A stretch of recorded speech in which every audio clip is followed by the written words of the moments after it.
to Scraps of Reason, and this episode we spoke to Olivia Teahan from the Sexual Health Centre, which is part of a wider sexual health network from Cork. We spoke about health promotion services, support to marginalized communities and young people, especially LGBT plus and those with disabilities. The need for inclusive sex education in Irish schools, free and accessible sexual health counselling, raising awareness, and about the ways of creating a non-discriminative society in which non-biased scientific and inclusive knowledge about sexuality is a common good. So, welcome to Scraps of Reasons. Today we are speaking to Olivia Teahan from Sexual Health Centre. Welcome to our podcast. Hi, thank you so much for having me, Anita. It's great to be here. Thank you very much for agreeing to talk to us. I know you are very busy, and so we appreciate your time. So, the Sexual Health Centre is a non-governmental organization that is based in Cork, and it provides non-biased information and offers non-judgmental support regarding sexual well-being in general and sexual health. And your page, which I came across some time ago, is speaking openly about all things regarding sexuality and is doing great job raising awareness about sexual safety, health, and happiness.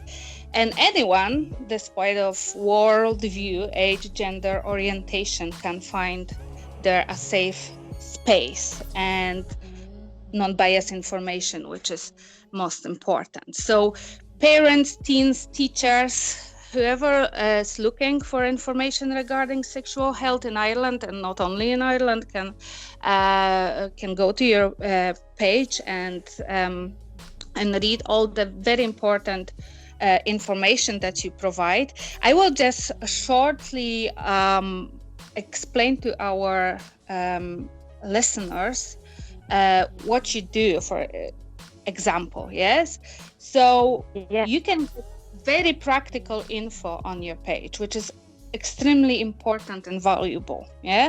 Information about free services, for instance, HIV tests, free and confidential pregnancy testing, which is vital. About free condoms, free STI testing. You publish about also free webinars and for teens that provides comprehensive sex education for young people, and not only. Lots of counseling in many different areas, like maternal, mental health, in general health promotion, support for people with sexual trauma, of violence or sexual discrimination. Also drug, alcohol information and support, crisis pregnancy counseling, LGBT plus support and mentoring, and HIV and STI counseling and support. So there's a lot. Yes, there's a lot packed in. I let you speak now, and you tell us how you came to be, and about your vision of the society, which I also read on your website, which is very important to put forward. Yeah, well, you gave a really a lovely comprehensive overview there of the range of services that we have, and it definitely is. There's a wide variety in there. I will just mention that you were saying there just about sexual violence, and we would always usually refer on anyone seeking support around that to our partners at the Sexual Violence Centre. So just to point out that we are providing different services, certainly, but it is confusing because we do provide such a range. But so yeah, I mean, as you mentioned, the vision really at the centre, where we're based on 16 Peter Street, is, I suppose, for in Ireland, where sexual health is recognised around the country, in every community and town and village, as an integral part of your life, and where people wouldn't have the barriers that they currently do have in trying to access sexual health services. And, you know, part of that is definitely stigma and the kind of discrimination that could come with trying to access services. So that is part of our vision, is that people feel like they're able to safely express their sexuality, and they're able to also make informed decisions, because they don't have the barriers that are currently in place, not just in Ireland, but certainly in other parts of the world too. So that is our vision really. And at the Sexual Health Centre, we really, as well as our support services, a big part of our work is to just be able to provide a safe space, I suppose, for people to ask questions and not be judged in the answers that they're getting, and to also know that they're getting factual information. So that's why I'm really grateful to be able to chat with you, because it is so important to be able to have these conversations, and for it to be normal and casual. And for a lot of these issues, it's definitely an intimate part of somebody's life. Yes. Just because it's intimate doesn't mean that it has to be a big secret, and that it doesn't mean that it has to be shrouded in any embarrassment, but so there's just a lot of barriers, I suppose, in people being able to get to that space, and we really try to provide that at the centre, along with all of our services. The kind of the ethos that runs through that is definitely no bias, and accepting everyone where they're at. So that's sort of our mission and vision. And you mentioned there a lot of our services, and I suppose I'll just give a bit of a brief history. We were set up in 1987. So as I said, that's on 16 Peter Street, the premises there, and that's inside in Cork City. And we were set up originally as the Cork AIDS Alliance. So it was obviously responding to the lack of support that was there for people who were living with HIV or AIDS, and the centre was set up for that purpose, because there was so much misinformation and very little understanding. Thankfully, we have made a lot of progress when it comes to HIV, in terms of the medical advances that have been made, and people understand a lot better what HIV is, and the kind of impact that it has on somebody's life. So things have thankfully changed a huge amount in that sense, but there is still a lot of stigma, and that stigma was certainly really very prevalent and out there in 1987 when the Sexual Health Centre was set up. And while our original focus was purely on HIV and AIDS, we have, as you mentioned, with all of the other services, expanded. So HIV will always be a core part of our work, and we have also branched out to reflect, I suppose, the changing needs of the Cork community. There's definitely a demand for all of these other services that we provide, whether it's the LGBTI support, or support for people with disabilities, or training workshops.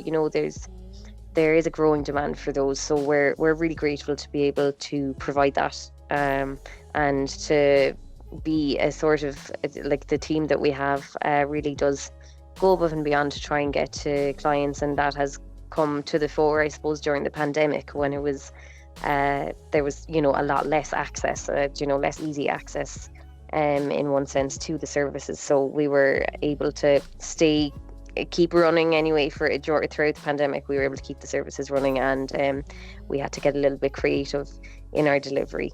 But it's been definitely a learning experience, and we're just really glad that we've been able to keep going. Very good. And so you have a lot of experience, because the history of the organization goes back to 1997.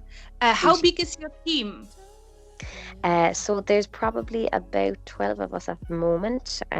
We have our which would be so just to give an overview, our health promotion team, we have about 5 or 6 on that. I think we just sometimes, because we're an NGO, where we also have people working on the CE scheme, which is brilliant, the community employment scheme. So I'm just trying to remember when some of the contracts are ending. But yeah, there'd be. You just probably each person has covers different topics and different departments, and Exactly. Yeah. Mm-hmm.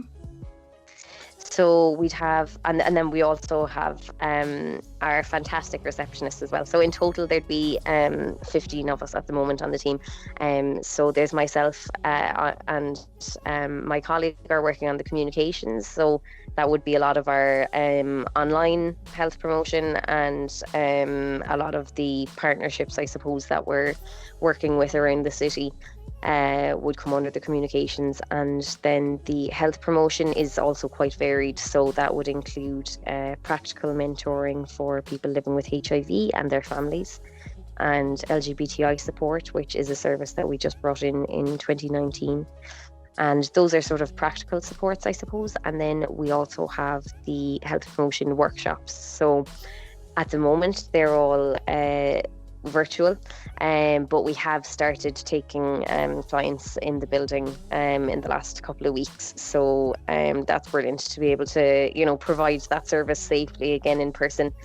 And the other part, so I suppose I just briefly mentioned there about people that have disabilities of different kinds of disabilities, and those will come under the workshops as well. And our outreach work then it would be in, for example, for residents living in direct provision centres, and sex workers, for example, as well would come under that bracket.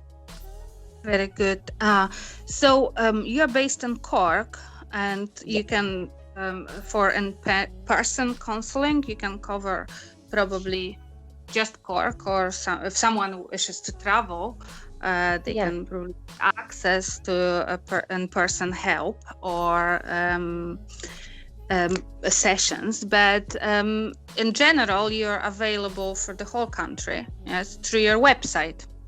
Sure. Yeah, and we are able to provide information that way, which has definitely opened up, I think, with the pandemic. We've had certainly a lot more people accessing the information side of our services during the pandemic. I suppose people are just spending a lot more time online anyway.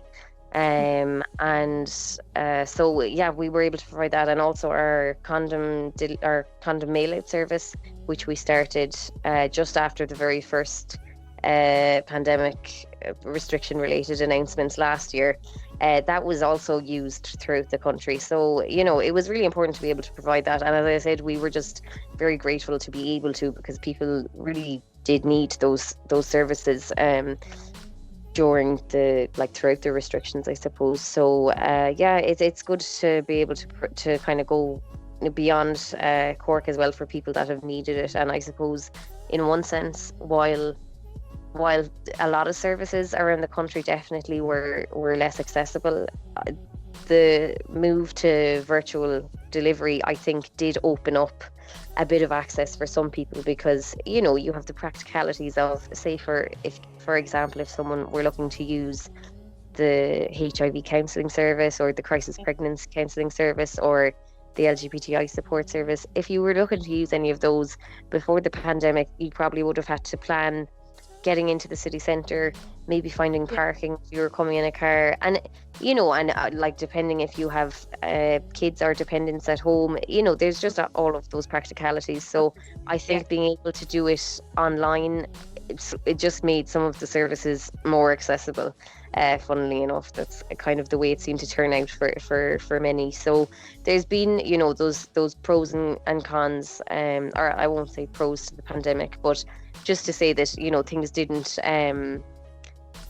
though there were kind of opportunities there that we maybe hadn't foreseen. And then on the other side of it, obviously not everyone is able to access a device and an internet connection and have privacy at home to be doing a counselling session. So it certainly has affected people in different ways.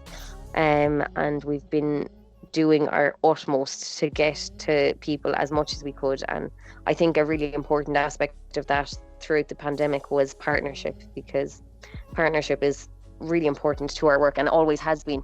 But during the pandemic, it was just absolutely vital that we were in touch with other organisations and service providers so that we were able to get to people who were seeking our services. And one example of that, I suppose, was with the condom provision. We were able to get those into direct provision centres early on in the pandemic, and stuff like that was really important. So we, as I said, we're just glad to have the team available to be linking up with our partners throughout the year. Could you tell me about a few of your partners? I know there's not enough probably time and space to speak about everyone, but your partners that you are linking all the time and working with. Yeah, of course. So I suppose a lot of the main ones are within the Sexual Health Network, which was only set up in the last couple of years. But the Sexual Health Network would include, for example, like I said, the Sexual Violence Centre, and a gay project, which is Hello? in Cork. Hello, can you hear me? Yeah. So you said the Okay. Sexual Health Network, part of it is the Sexual Violence Centre, and then the gay project. Yeah. Okay, so you got that. Yeah. Okay. You just shout if you can't hear me. But so under the Sexual Health Network, so that is just a partnership of Cork-based organisations who are providing a range of services related to sexual health. And so, as I mentioned, you have the Sexual Violence Centre, you have the Gay Project, which is for gay and bi and men who have sex with men, queer and trans men. NC is for lesbians in Cork. Then you have the Sexual Assault Treatment Unit, who would a lot of the time be linked in with the Sexual Violence Centre's work. You have then the Cork HIV Treatment Clinic, so they're absolutely fantastic in there. And it's great to know that there are really wonderful people working in those places. So we know that when we're referring someone on, that they're in good hands. You have the Youth Health Service as well, then, which is for people under 23 years of age, and the STI Gum Clinic. So those would be the main ones that come under the Sexual Health Network. But as I said, then our outreach work would go into another range. So that would be linking in with, for example, the Sex Workers Alliance of Ireland, and direct provision in Cork, and organisations like COPE for people with disabilities, and Enable Ireland. So there really is quite a range. And of course then for the youth health promotion, a lot of that would be linking in with youth reach, youth centres, and providing services for young people in that setting. So there's plenty going on, and we're always really happy to be linking in with new organisations wherever we can, because I suppose sexual health is a part of everybody's life. So the whole idea for us is that we're able to reach as many people in Cork as possible, and just try and make it more and more normal and every day. Very good. The work you and your partners are doing is just wonderful, and is so much needed. And you also have those so-called visibility days. Could you tell us about that? I'm so sorry, Anita. The sound just cut out a little bit in the middle of the question.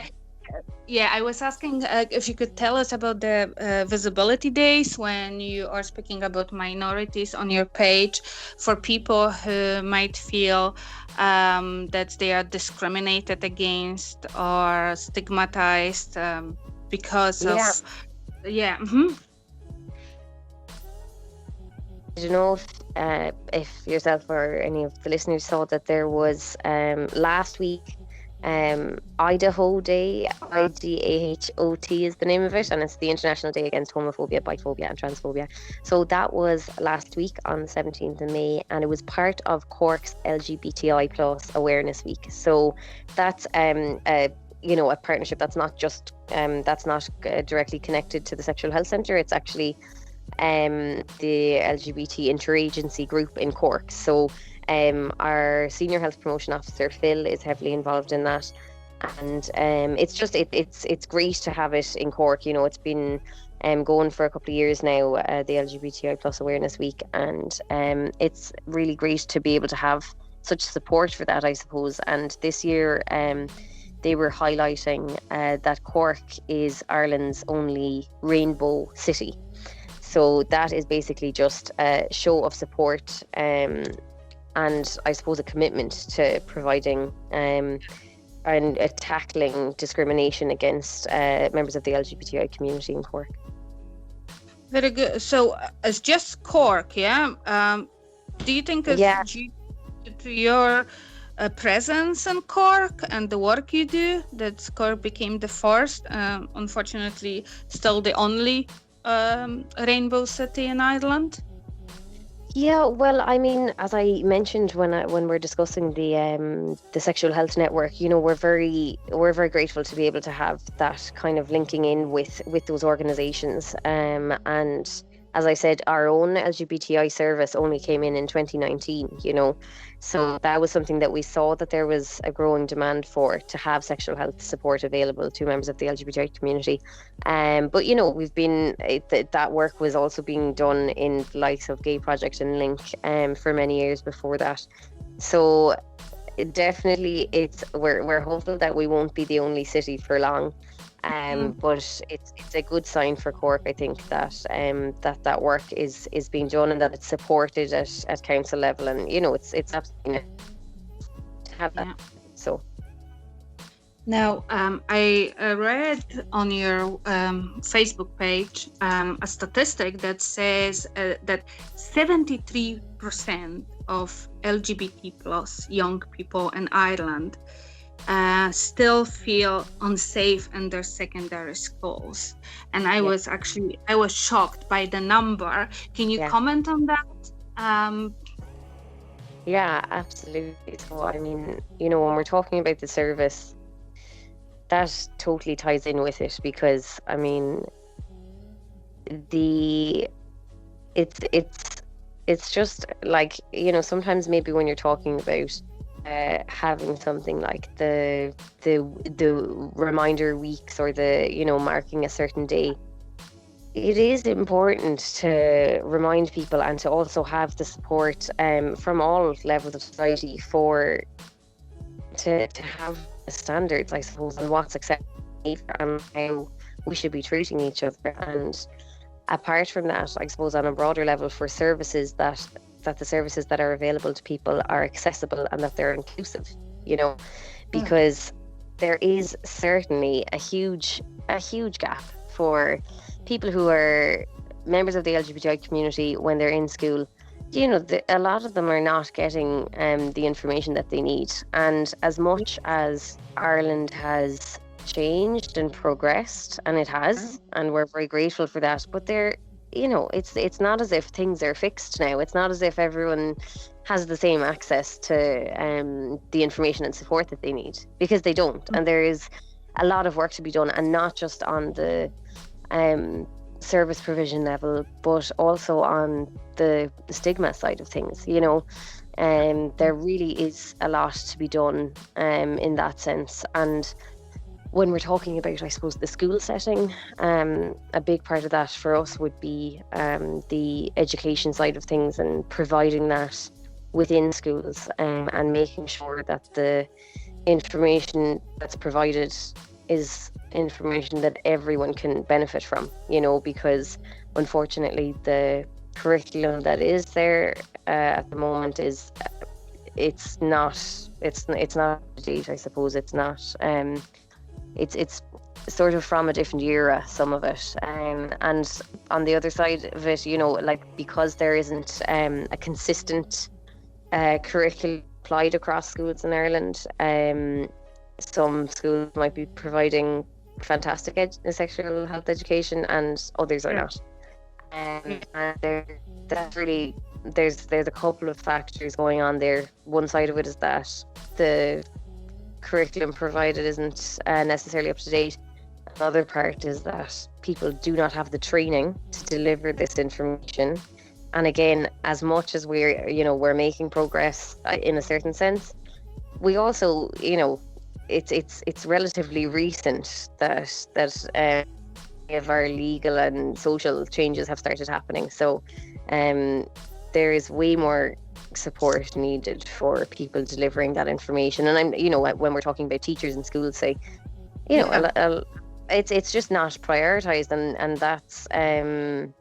that's no teacher's fault. Like, that is really a situation where the resources are not being provided, and the topic isn't being prioritized necessarily. So it's just, and when you hear statistics like that of students feeling unsafe, it really is just devastating to see how it's just delayed in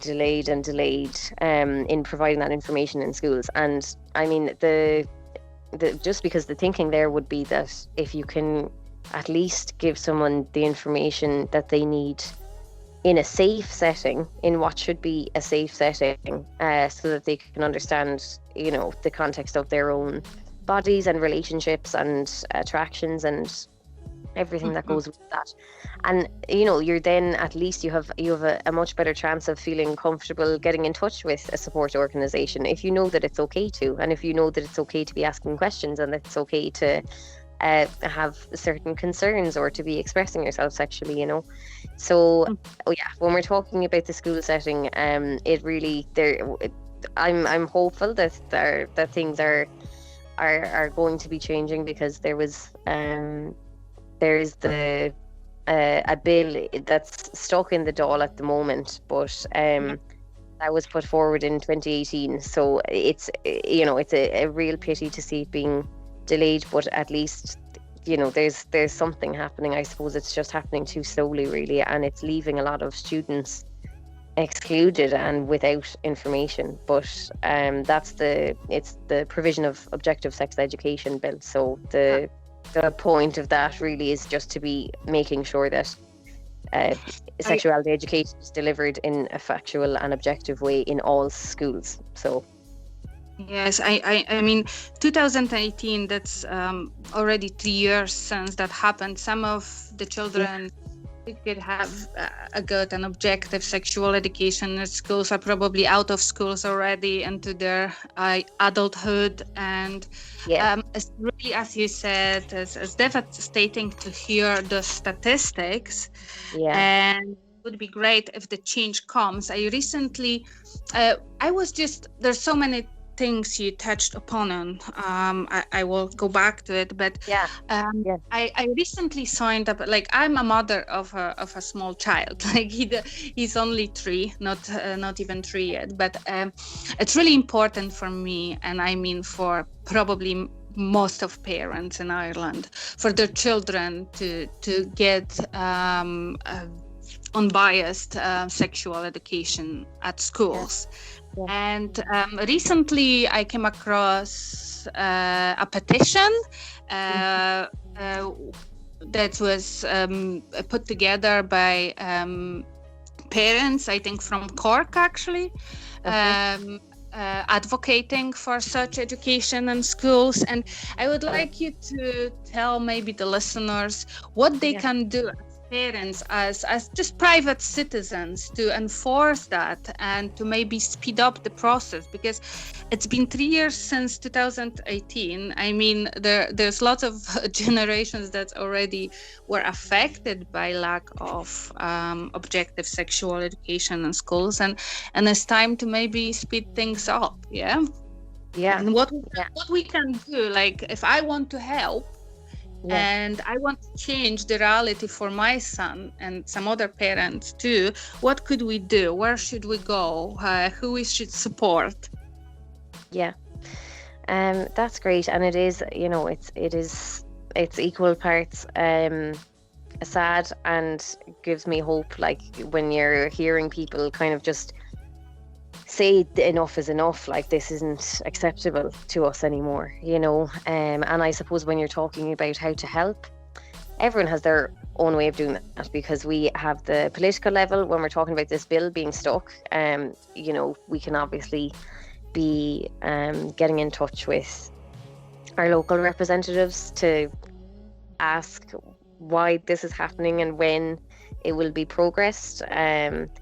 And I mean, hearing you say that it's such a priority for you with your own child, that's, the other side of it is that you can also be having these conversations in your own home and getting support from ourselves or another support organization in having those conversations. So there's, I wouldn't want to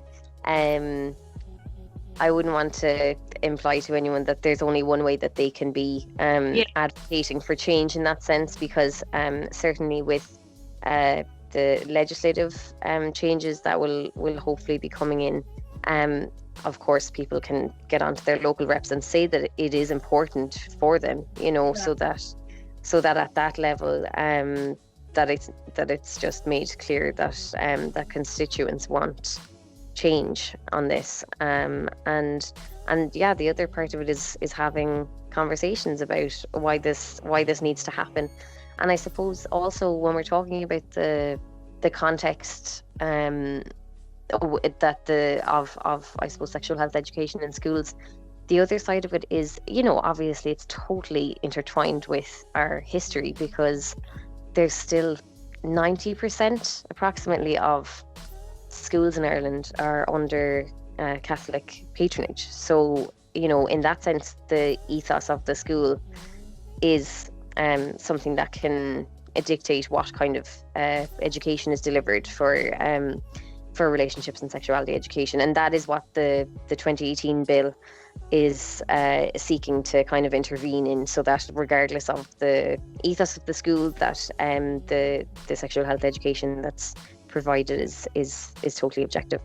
So I mean, the other side of it, I suppose, hopefully in any case there will be a bit more choice for people in terms of the type of school that they can go to. So whether they wanted to go to a Catholic school or otherwise, there's plans anyway for about 400 additional multi-denominational and non-denominational schools to be in Ireland by 2030. So whether we get there or not, whether that's delayed or not, I'm not sure how quickly that will progress. But those plans are there for people to hopefully have more choice in the type of sexual health education they get. But certainly for the time being, I think it is important to really continue to make clear that this isn't a situation that people are willing to sort of go along with, and that the delays that are there need to be explained, I suppose. And also just with your own, whether it's your children or your peers or your parents or whoever it is, to ask what people think and how comfortable they are with the kind of education that is there, and get onto us as well. Like if people are uncomfortable having those conversations or just looking for support around it, let us know. Yes, I know. I mean, yeah, you said that it gives you hope, as well as it gives you a sense of sadness.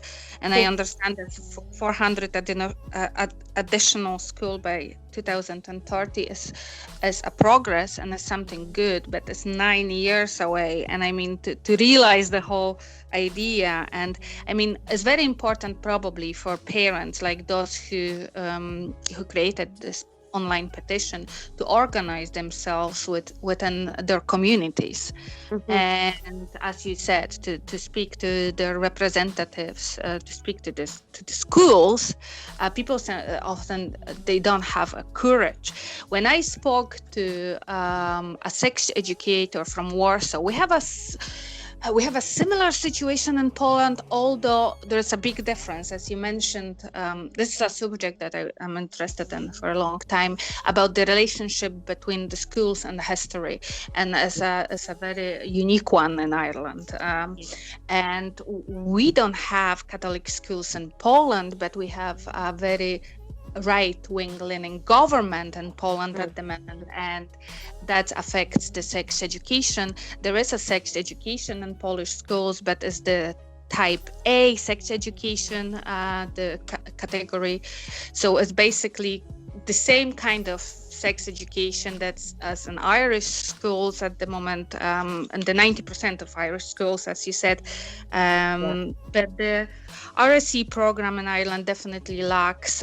So it lacks in Poland. And the sex educator I spoke to, she's also running by herself a similar website to yours. She's mostly speaking to young, to teenagers and to young adults. She also works with different organizations, and there is a need for that kind of online extension because of the lacking sexual education program at schools. And what she said, people have to understand that, and this is one of the main points, that we often as parents, grandparents, carers, we assume that in the era of internet and all available information, sexual education somehow happens just that, and this is a trap, because for she pointed out a very important thing, that having access to internet it doesn't mean that you have access to the right information. First of all, you need to know what you are looking for and where to look for the right information. So for parents or carers or even teachers or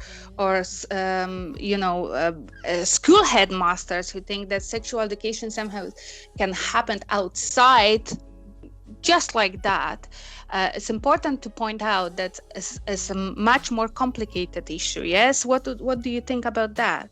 I totally agree with you, and a trap is the right word, because there is some kind of false sense of security. As much as people have a fear of the misinformation overload, there's also, I think there's maybe an assumption sometimes that it's like, oh sure, the information is out there anyway, but it's exactly it. Like, if you don't know what you're looking for, you then end up kind of happening upon information that could be totally irrelevant and inappropriate for you. And I suppose it can be harmful as well. Like, you can come across things that might actually do harm instead of helping you if you somehow travel to the wrong pages.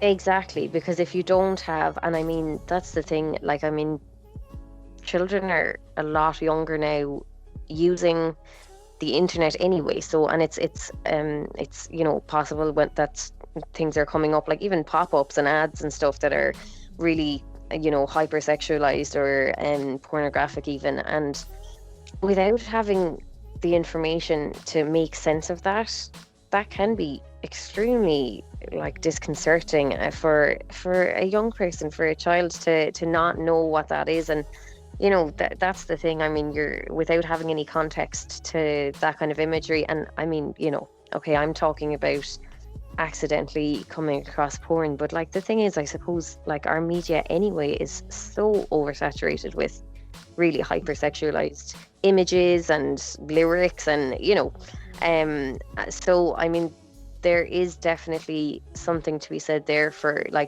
needing to be able to think critically about all of that, and that's why within sexual health education, it would be really important for young people to have information on not only themselves and how their own bodies and relationships might work, but also to know what a healthy relationship looks like, or what healthy a sexual expression could look like. That's not going to be the same for everyone, of course, but it is really important to be able to have context to the the sexualization that is really all around us, and a lot of it not healthy. So that context is just so important, because otherwise you are kind of cultivating this silence that just goes on, and it becomes, kind of shrouded in shame and confusion, I suppose. So it's definitely really important to keep that in mind when we're talking about the internet for young people, because there is just so much misinformation there, and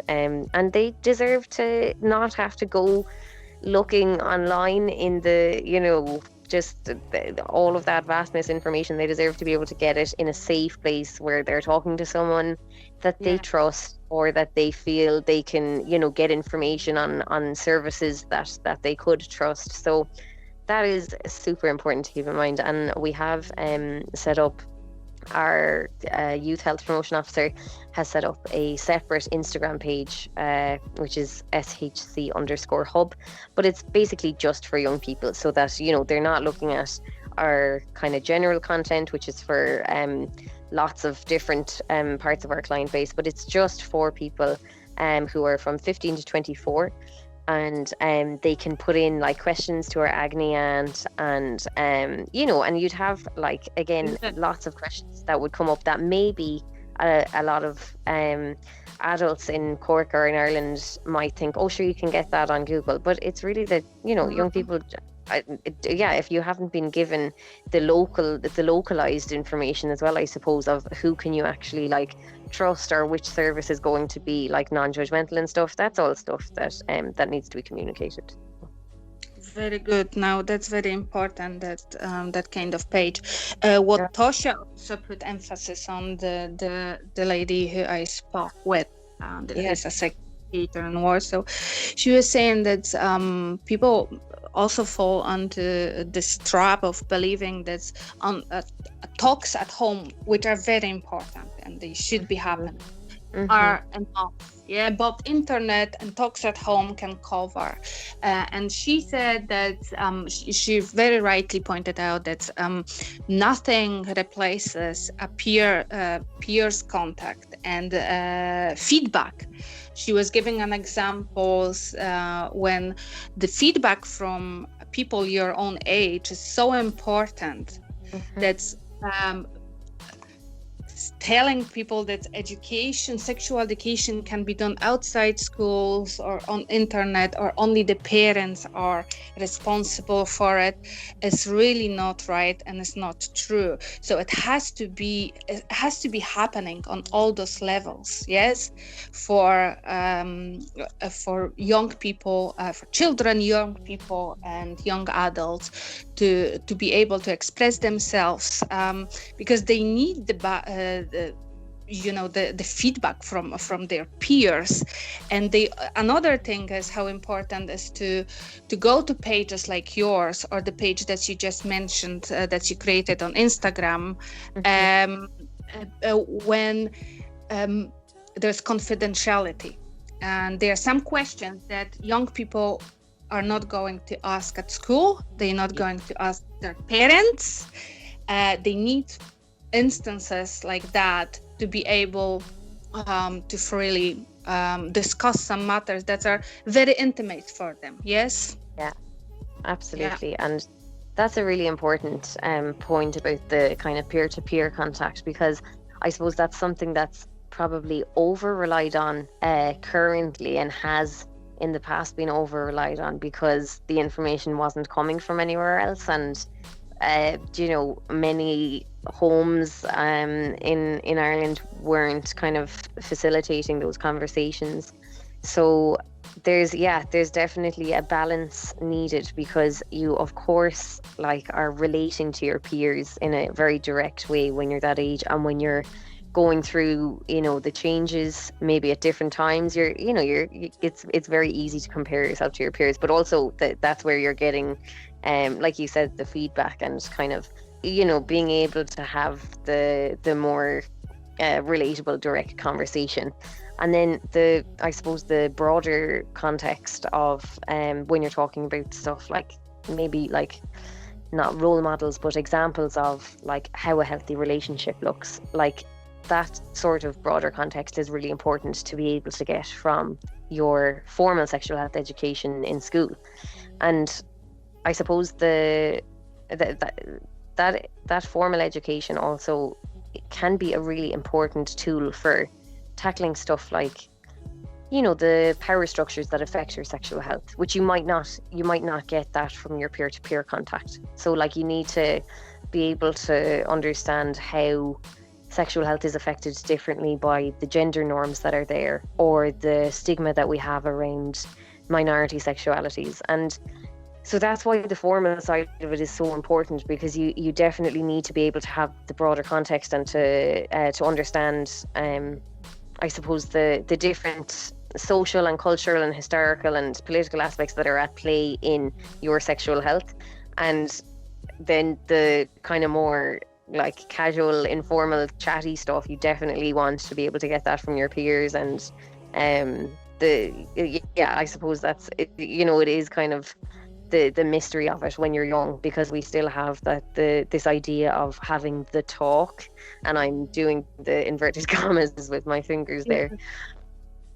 We still have that idea, so that it's this big deal then when you're like, when you're maybe 12 or 13 or whatever age it is, that it's first mentioned by a parent or a teacher that you're going to be talking about sexuality or sexual health. And we really, at the Sexual Health Centre, we would really advocate for a kind of an ongoing, from childhood, just an ongoing that talking about sexual health and all that comes with it is really just an ongoing thing, same way that you would talk about your physical health, like, and the safety precautions and the joys that you get from that. So yes, definitely, that's what the other lady we recorded with spoke about this, but thinking about sexual health as a part of your health, and as something that develops with you from birth, basically.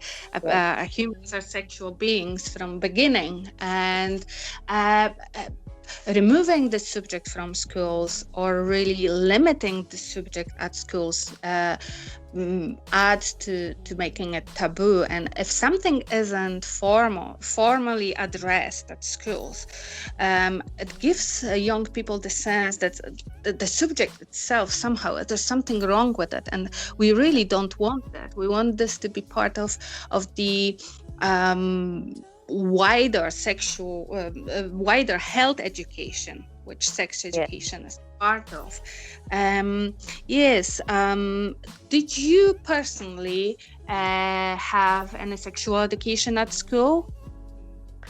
I remember, I think maybe when I was about 16, I remember getting a really informal, lovely sexual health, kind of more of a chatty situation with people that were brought in. So it was an external organization, and I wish I knew who it was, because I'm wondering, were they from the Sexual Health Centre? But they were absolutely fantastic. But the thing is, like, a lot of people were already sexually active by the time they were 16 or 17. So, it's quite late.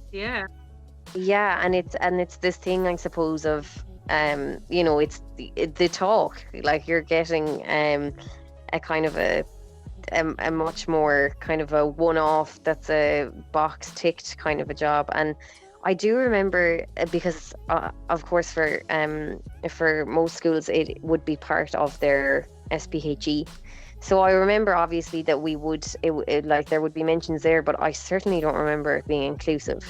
And so I mean, and that's a lot of people's experience, that if they are getting it at all, and a lot of people don't, but if they are getting it, that it's coming with the the values maybe of a teacher, or maybe of a patron of the school, and that is unhelpful. You need to know which parts are just opinions and which parts are facts and comprehensive. I definitely, looking back, it was fairly poor. Like, how about you? Mm-hmm. Sorry, go on. Because this is something that we had also discussed about Polish sex education at schools. Who is teaching sex education in Irish schools when it actually happens?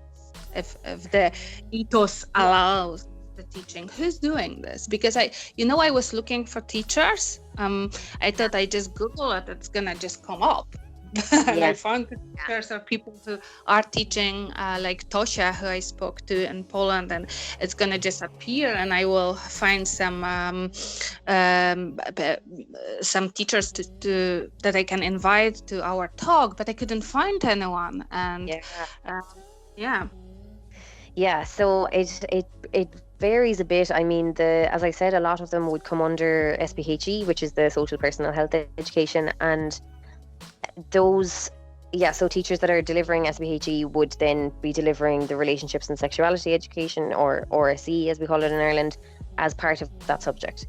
However, a problem with that is that from the research that has been done, SPHE is not really prioritised enough by a lot of schools and a lot of maybe parents and teachers, by just as a consequence of it not being prioritized in general. And that seems to be because there's such a focus on the examination subjects and on getting your points if you're doing a state exam. So that's one aspect of it, that you could have someone teaching SPHE and they are basically delivering a subject that might not be really prioritized by their school or their parents, or the parents or students. And then the other side of it, I suppose, is that the Relationships and Sexuality Education doesn't come with resources and training for these teachers. So they are maybe working with resources that are from the 90s sometimes, from an Ireland that really had a much narrower and more conservative view of what we should be discussing when it comes to our health.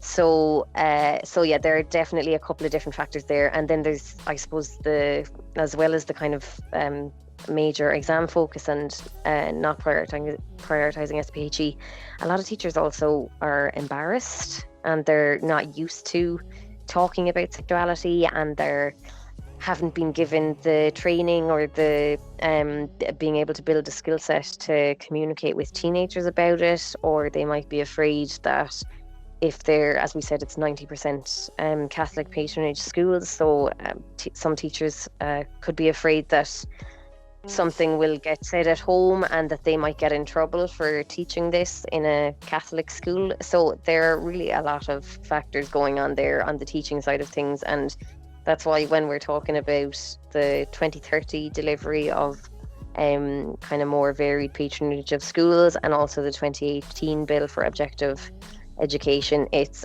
given me hope in one sense, but I also think this is a bit of a long road, because there needs to be proper training for the people delivering it so that they feel comfortable, and that's what they deserve, like, when they're delivering this topic. So we are working on that at the Sexual Health Centre. We deliver professional training, and we also have an online professional training where people can get like teachers or youth workers or anyone delivering sexuality education can get a wide range of resources, and also, of course, they can contact us if they're ever looking for advice.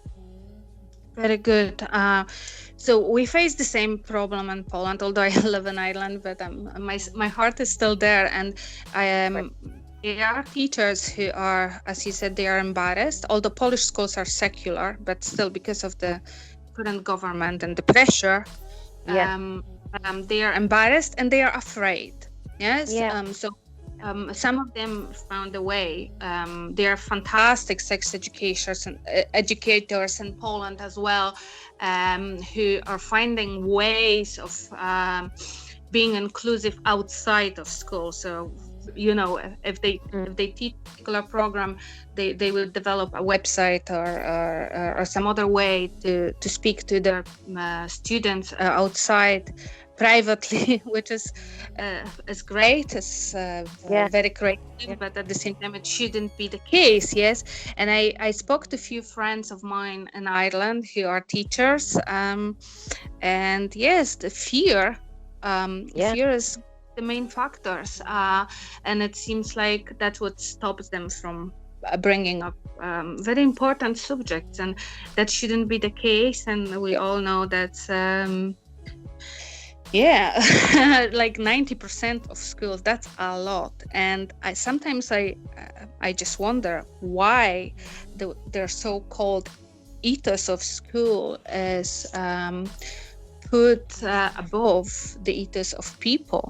And all people's ethos, I'm sure, is a good well-being and good health. And this discrepancy here is really unfair. Anita, you just went a little bit at the very end there, but I got you when you were saying ethos of people. I just missed after that. Yes, ethos. I mean, the ethos of the school, so-called, is put above the ethos of people. And I believe that's ethos of people. A part of the ethos of everyone is to be healthy and to get good sexual health information, and that's really sad. Now, can you hear me now? Yeah, I can hear you perfectly. Yeah. So yes, this is. It was, what was it, the 21st of April, when the new program was published by the Irish Bishops. It was developed by the Irish Bishops Conference for Junior Infants to, I think, sixth class. And again, the same thing is coming back. Yes. Sex and puberty as a gift from God. This is not inclusive. So I read on your page, you are talking about this vision of society, and we all agree this is that kind of society we all want to live in. And it shouldn't be a vision today. It should be something that is realized. And yet, I just read a few things about what you say there. That's everyone in this kind of society we envision, and we would like this to become our reality very soon. Everyone has the right to feel confident, assertive, and safe to express their sexuality. And everyone respects sexuality of others. And there's no barriers to access sexual health services. And we have the space and the courage to challenge and discuss all stigma and discrimination. And we have to definitely put emphasis on the fact that objective sexual education at schools is a vital part of realizing this kind of society. Would you like to comment on that before we finish our very valuable talk? Yeah, absolutely. I mean, you know, when you're talking about the different programs that have been brought out, obviously there is, you know, the recent one that you're talking about. I suppose any schools that are deciding to take that up, they will maybe take bits and pieces of it as it suits them. And of course, everyone, you know, has the right also to be practicing their faith and to be incorporating that maybe spiritual side into the education they're delivering, if that's what they choose. But I mean, when we're talking about health, there really is a need for that information to be objective. And you know, when we're talking about it being inclusive, that really just means that it's objective. You know, it just means that it's objective information that that addresses the way that different health issues can affect people differently.